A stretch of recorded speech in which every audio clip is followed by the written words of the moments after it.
Bonjour à toutes, bonjour à tous. Merci de votre présence pour ce dernier rendez-vous Shine Bright Collège pour parler aujourd'hui de la préparation de la rentrée. Voilà, pour partir en vacances sereinement. On va parler de la rentrée pour tout bien préparer. Euh, on vous propose une présentation avec Adrien et Odette qui durera environ 20 minutes. Et puis après, on pourra prendre quelques questions pendant une dizaine de minutes.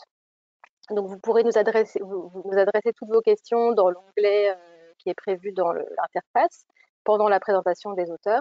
Et on prendra un petit temps à la fin pour y répondre. N'hésitez pas non plus, si vous avez des problèmes techniques de son, d'image, à l'indiquer dans le même onglet. Et les personnes qui sont derrière l'interface pourront vous aider, vous dépanner. Voilà, sinon, pour la dernière petite info technique, pour ceux qui seraient en audio seul, en écoute seule, sachez qu'il y a une présentation qui est déroulée à l'écran, auquel vous n'aurez pas accès en étant en audio seul, mais vous recevrez dès tout à l'heure ou demain un maximum le replay de ce petit webinaire, donc ça vous permettra de visionner la présentation. Voilà, donc je vais passer la parole à Adrien et Odette, tous deux auteurs Shine Bright 4e et 3e. Ils vont se présenter, puis vous parler de leur expérience pour préparer la rentrée avec les deux manuels. À vous. Bonjour à toutes et à tous, je suis Adrien Morand, professeur au collège de Sèvres à Sèvres. C'est un collège qui n'a pas de nom, dans les Hauts-de-Seine. Je suis aussi formateur académique et chargé de mission et auteur des Shine Bright niveau 3e et 4e. Bonjour à tous, je m'appelle Odette Toneati, je suis professeure au collège et lycée Le Caouzou à Toulouse et auteure de Shine Bright pour la collection collège et lycée. Et aujourd'hui, nous allons échanger avec vous au sujet de la préparation de la première séquence de rentrée ainsi que comment prévoir sa progression annuelle en utilisant les manuels Shine Bright 4e et 3e. Donc, que l'on soit élève ou professeur, la rentrée est toujours source de nombreuses questions. Comment seront mes élèves? Quels seront leurs centres d'intérêt? Leurs points forts? Leurs points faibles? Qu'en sera-t-il de l'ambiance de la classe? De la cohésion de groupe? Bref, plein de questions auxquelles on aimerait trouver les réponses rapidement afin de pouvoir créer, proposer des séquences dynamiques qui permettent à chacun de progresser en prenant du plaisir. Et c'est là que la préparation de notre séquence de rentrée prend toute son importance. Pour ma part, j'essaie toujours de proposer à mes élèves des activités à la fois ludiques, mais qui leur permettent aussi de faire des révisions tout en pratiquant oral et écrit. Cela permet aux élèves de se remettre doucement dans le bain de l'anglais. On connaît le pouvoir des 2 mois d'été à effacer de leur mémoire toutes les règles de grammaire et autres. Et cela me permet aussi de voir leur aisance tant au niveau linguistique que communicationnel, relationnel, leur niveau, leur tempérament au sein d'un groupe, bref, plein de petites choses, mais aussi leur centre d'intérêt. Le but de ces premières séances est aussi de briser la glace et de dédramatiser le retour en cours. Pour ce faire, je vous propose de regarder de plus près les activités proposées dans le manuel et le workbook Shine Bright 3e. J'aime bien commencer par le type d'activité proposé page 5 du workbook de Shine Bright 3e. Cela permet aux élèves de non seulement se présenter, mais aussi revoir les bases de grammaire, telles que les structures pour se présenter, parler de ses goûts, et aussi le vocabulaire courant, le lexique de la personnalité, des sports, des goûts. Et ces activités peuvent d'ailleurs être utilisées avec des élèves de 4e et même de 5e, à condition d'adapter un peu au moment de la correction, de l'enrichissement. Par exemple, les structures telles I'm fond of, keen on, crazy about, I'm into, I'm fan of. Ces expressions pourront être données en tant qu'enrichissement lexical ou non, selon la classe, le niveau des élèves. Avec une classe dont la plupart des élèves se connaissent des années précédentes, je leur laisse en général quelques minutes pour compléter ces rubriques individuellement et en silence. Je les mets ensuite par groupe, j'échange les workbooks au sein du groupe et les élèves lisent ensuite les phrases de leurs camarades afin de les corriger. Je leur propose alors un jeu de devinettes. Chacun lit la fiche qu'il a sous les yeux à voix haute au reste de la classe, en passant de la première à la 3e personne. Donc le I like devient he, she likes, ce qui permet la réactivation du S à la 3e personne du singulier par exemple. Le reste de la classe doit alors deviner de qui il s'agit. Cela permet alors de proposer une trace écrite rebrassant le présent simple, l'expression du goût, l'expression de la capacité grâce à Can et plein de petites choses qui auront été vues dans ces pages. Et en fonction des besoins de la classe, je finis cette trace écrite par un grammar point, un récap de grammaire. On peut aussi proposer l'activité in groups qui est proposée dans l'encadré en bas de la page 5 du workbook. Oui, tout ça, c'est bien en début d'année, comme tu le disais tout à l'heure, pour voir comment les élèves se débrouillent et quand on les laisse travailler en groupe. Je le fais aussi, moi, mais à partir des activités du manuel. Aussi, oui. Et à l'issue de ce travail de présentation, qui aura normalement permis de briser la glace, d'instaurer la parole, de faire circuler la parole au sein du groupe, je leur demande de préparer les activités de la page 4 en devoir, puisque ce sont des expressions et des mots qu'ils connaissent normalement bien en ce début de troisième et cela ne représente pas de problème majeur. Par contre, lors de la correction en classe, là, je veille aussi à privilégier l'interaction et à essayer de m'effacer un maximum. Un élève, par exemple, dit la phrase correspondant à la situation et cet élève en sollicite un autre pour trouver la réponse adéquate. Cette activité peut aussi être l'occasion d'enrichir le lexique. On peut par exemple imaginer d'autres excuses que I missed my bus pour excuser un retard. Pour la correction de l'activité 2, on pourra envisager d'utiliser les vrais objets de la classe, de demander à tour de rôle aux élèves de montrer un objet en demandant What's this aux autres camarades qui doivent alors donner la réponse, le nom correspondant à l'objet. On peut aussi envisager d'utiliser le petit dessin en bas, de faire nommer les objets qui sont dessinés mais non exploités sur cette page. On voit par exemple un pinceau, un taille-crayon, autant d'objets du quotidien qu'ils peuvent ici nommer. On peut aussi finir par le guessing game, comme suggéré en bas de la page 4. Dans ce cas, je veille toujours à faire émerger du vocabulaire en amont afin de leur permettre de décrire les objets en question. Par exemple, heavy, soft, round. Et cette activité de réflexion sur le vocabulaire me permet de voir où en sont les élèves et leur permet à eux de prendre confiance. Pour la description des objets, 2 options. Option 1, sans les nommer ni les montrer aux autres, un élève choisit un objet et le décrit afin que les autres puissent le deviner. Option 2, on met des objets dans une boîte, un sac, et on fait toucher et ainsi décrire l'objet à un élève qui le décrit aux autres, et les autres doivent deviner de quoi il s'agit. Donc maintenant que ces jeux activités ont permis de non seulement remettre les élèves dans le bain et de les aider à réviser et d'instaurer aussi un climat de confiance dans la classe, il est temps de leur proposer l'activité page 6, Me and My Mates. Avant de les lancer dans cette activité, je fais toujours un point avec eux à l'aide de l'encadré type de la page, tout en haut, qui permet de revoir l'ordre des mots dans les questions. Nous faisons alors un exemple de chaque question-réponse ensemble. Comme par exemple le Are you afraid of spiders? Yes, I am. No, I'm not. Can you play? Yes, I can. No, I can't. Et ensuite, Do you have a pet? Yes, I do. No, I don't. Je note chaque question-réponse au tableau en mettant en valeur les auxiliaires, afin que ces 3 questions-réponses leur servent de pense-bête au cours de l'activité. Ils sont alors prêts à se lancer. Oui, c'est vrai qu'en troisième, ça reste très utile de leur donner ce type de pense-bête. Ça permet de les décomplexer et de gagner tout de suite en autonomie. Oui. Et là aussi, comme pour la restitution des activités de la page 5, on peut envisager le passage de la première à la troisième personne, ainsi que la complexification des énoncés selon le niveau de la classe et ses propres objectifs. Cette activité est l'occasion de faire un point de grammaire sur l'ordre des mots dans les questions, sur be, do, et il m'arrive parfois alors de proposer un jeu de qui est en plus de ces activités afin de prolonger ce temps de révision et d'amorcer le travail en douceur. Autre piste aussi, en fonction de l'aisance de la classe, on peut tenter la classe renversée. Par exemple, un élève qui est chargé de noter la synthèse d'un point de grammaire au tableau, ou bien noter une partie de la trace écrite. Dans ce cas, je laisse toujours quelques minutes aux élèves pour s'y préparer, seuls ou en petit groupe. Donc, ces premières activités me servent en quelque sorte d'évaluation diagnostique informelle. Elles me permettent de cibler les besoins de mes élèves afin d'affiner ma progression annuelle et les points sur lesquels je m'attarderai au cours de l'année, aussi bien au niveau de la grammaire que des compétences à travailler, renforcer ou développer. Oui, c'est vrai que ta présentation fait envie, Odette, moi qui préfère habituellement entrer dans le vif du sujet, dans le manuel. Et pour moi, le fait que la première unité du manuel soit similaire aux autres chapitres, c'est une formule qui a bien fonctionné pour ma part en troisième avec l'unité Spy School, donc que j'ai pu faire cette année, car les élèves ont tout de suite pris le rythme. Donc sans forcément passer par les activités que tu as présentées. Ils ont fait leur petite vidéo pour être recrutés dans une agence d'espions et pour certains d'entre eux, d'entre elles, ils s'y croyaient vraiment.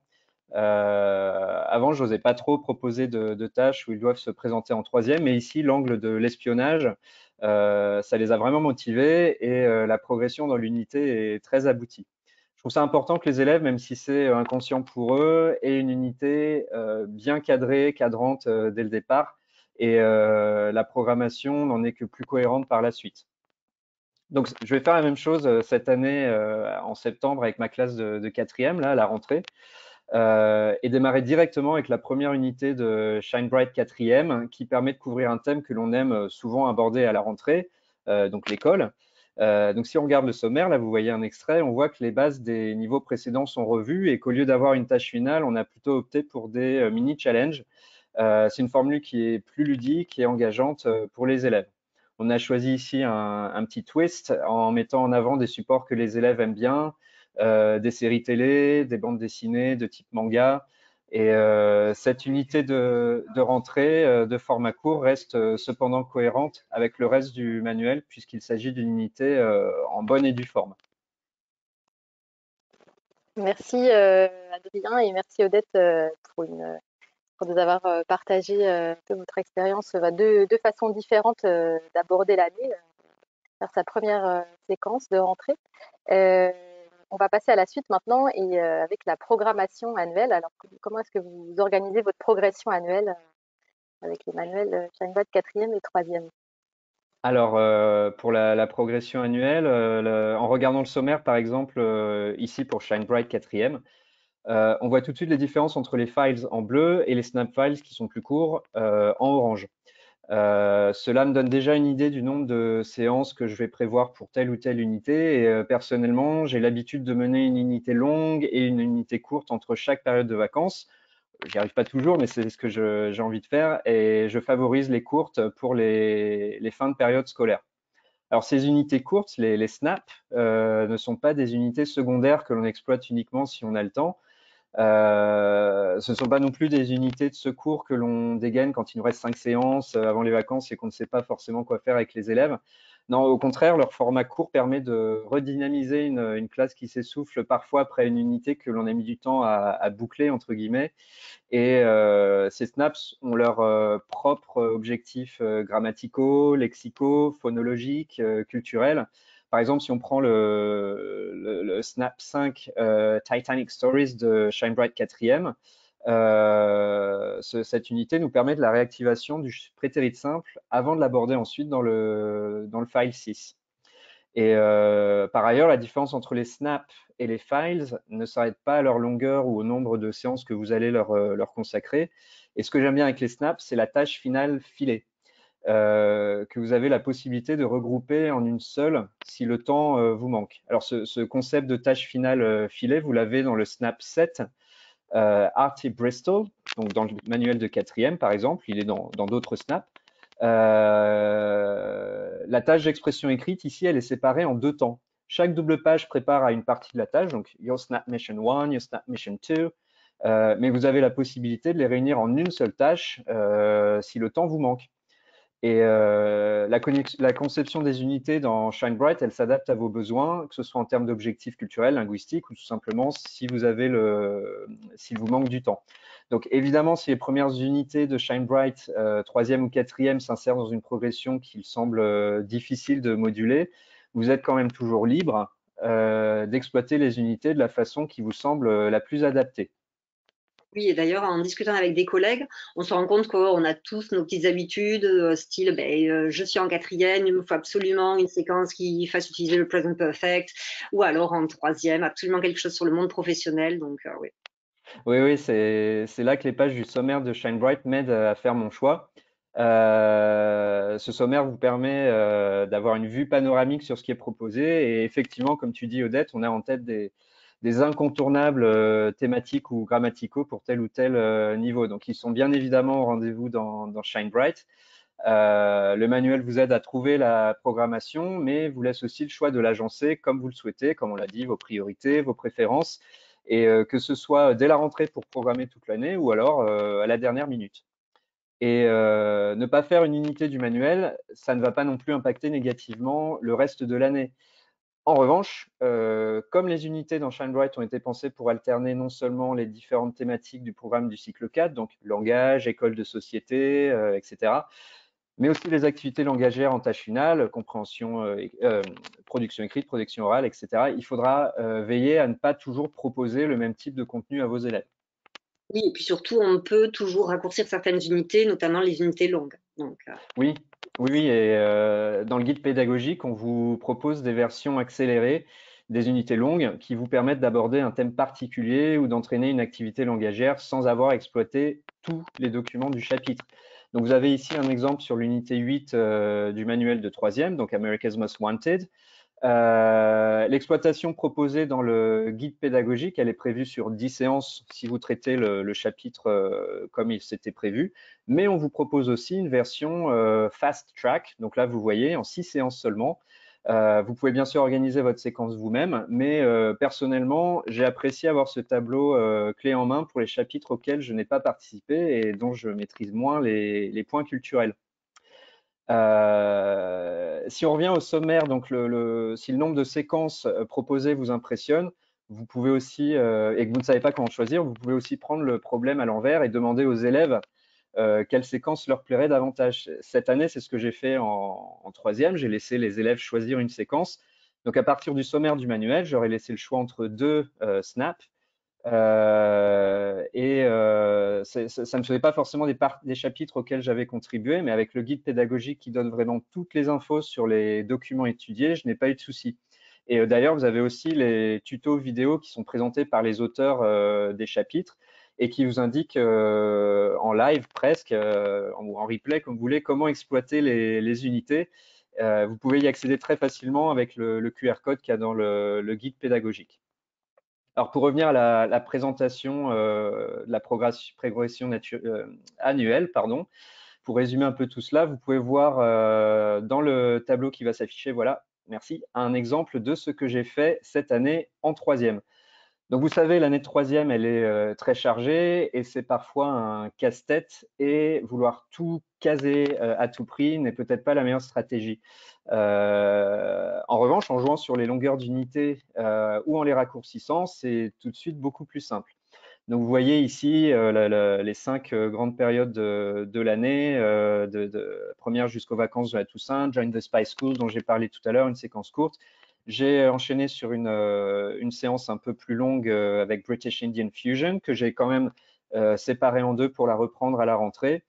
Et voilà, je ne vais peut-être pas tout commenter, mais vous voyez par exemple avant les vacances d'hiver, dans notre collège, donc on est en zone C, on avait une assez longue période dans laquelle nous avons mis les élèves en stage et ils avaient également leur brevet blanc. Donc ça leur faisait beaucoup de séances, de périodes sans cours. Et ça m'a permis d'adapter une unité longue, donc Teen Entrepreneurs, qui était vraiment, qui tombait à point nommé pour leur stage. Je ne l'ai pas mis là par hasard non plus. Mais voilà, ça nous permettait de voir ceci, le monde de l'entreprise, le monde professionnel dont Odette parlait tout à l'heure. Et vous avez aussi en dessous l'exemple de choix que j'ai laissé aux élèves, donc entre A Winning Formula et Dive into Barbados, qui étaient deux séquences courtes. Ils ont choisi la Formule 1, ce qui n'était pas forcément pour m'arranger au départ, mais comme je disais, avec le guide pédagogique, c'est très bien passé et les élèves ont vraiment bien aimé, bien adhéré. Donc voilà, pour ma progression annuelle en troisième. oui, et puis si vous travaillez en plus avec des collègues d'autres disciplines, Shine Bright vous permet de construire des séquences adossées aux différents parcours proposés au collège. Par exemple, dans le manuel de quatrième, vous avez la possibilité de vous insérer dans le parcours culturel et artistique grâce aux unités 6 et 7, ou alors le parcours citoyen avec l'unité 9, dans le cadre d'un EPI par exemple, et avec les professeurs que vous feriez avec les professeurs d'art plastique ou d'éducation morale et civique. Pour ceux et celles d'entre vous qui veulent sensibiliser les élèves à des problématiques actuelles, vous pouvez également le faire en utilisant le chapitre 2, par exemple, pour l'éducation au développement durable. Et grâce au chapitre 11, vous pouvez les éduquer aux médias.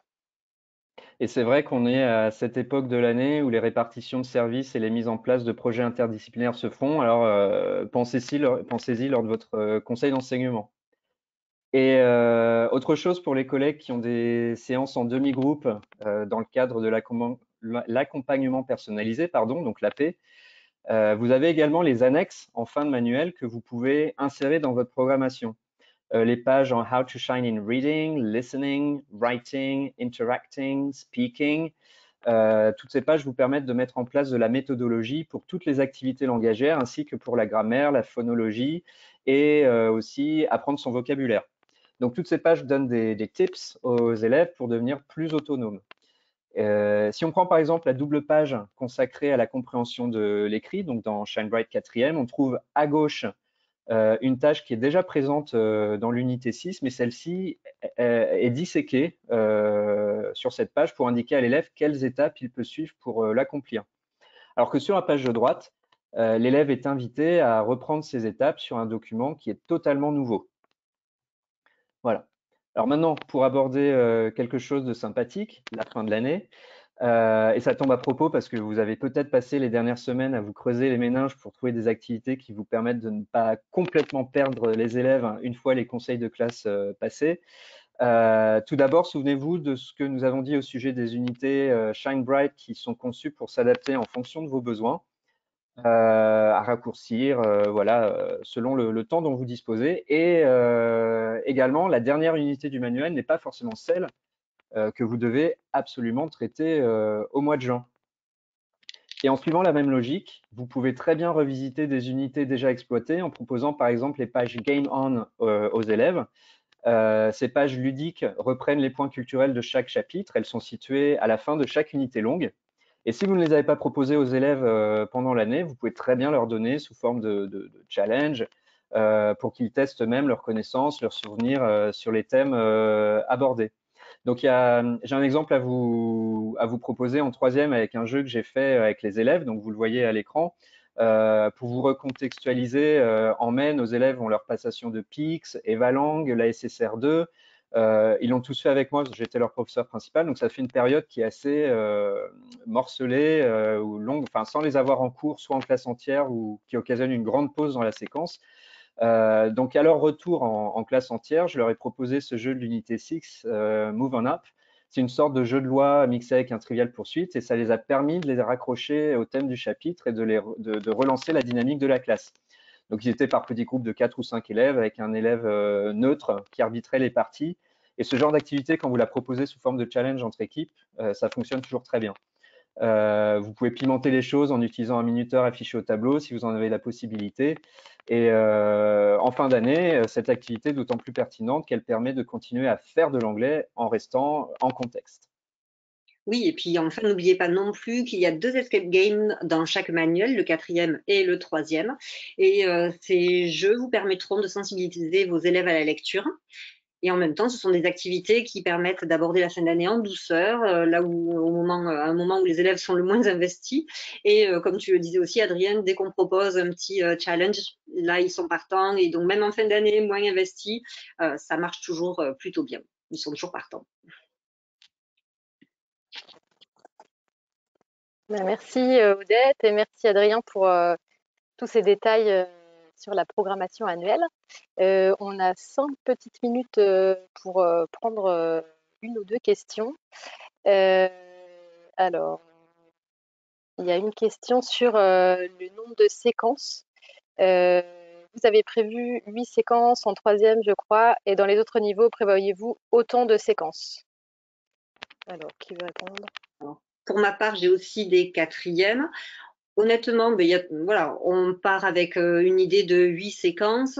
Au fil de l'année, comme le disait Adrien aussi, on se retrouve à moduler pour réduire quand le temps nous manque ou on reprend certaines choses quand on voit qu'on a avancé plus vite que ce qu'on avait prévu. Donc oui, environ 8 séquences, ça paraît raisonnable. Ça permet en alternant les séquences longues et les séquences courtes de faire, comme Adrien le montrait aussi, entre chaque période de vacances, arriver à faire à peu près deux chapitres. Donc, c'est un bon rythme qui convient bien aux élèves et qui permet de garder un bon rythme. Oui.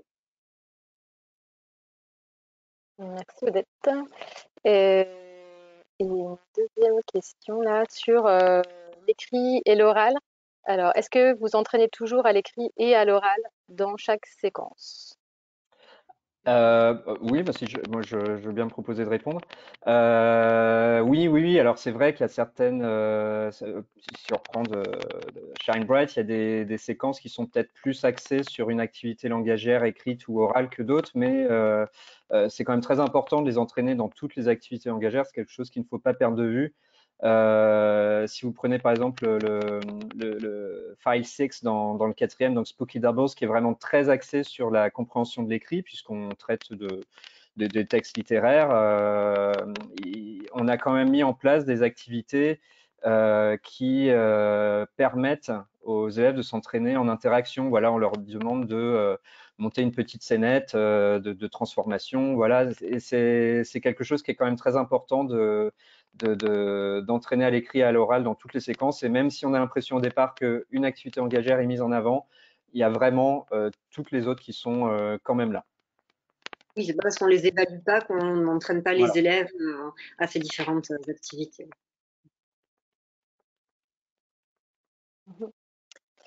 Alors, j'ai une question sur le workbook. Euh, Comment se procurer un workbook enseignant avec les corrections? Euh, alors ça, je peux répondre. Donc en fait, on a le workbook et toutes les corrections de toutes les activités du workbook et du manuel sont présentes dans le guide pédagogique. Donc en fait, vous pouvez acheter le guide pédagogique papier ou télécharger sur le site compagnon quand vous êtes adoptant du manuel. Le guide pédagogique complet ou par séquence, comme c'est plus simple pour vous. Les auteurs sont en train de travailler sur le guide pédagogique et sur les petits tutos dont parlait Adrien tout à l'heure. Là, donc tout ça est en cours et dès la première quinzaine, enfin, autour du 15 juillet, on pourra déjà mettre en ligne certains chapitres du guide pédagogique et puis les petites vidéos, tutos arriveront peu après. Et donc vous trouverez dans ce guide toutes les réponses aux questions du workbook et du manuel.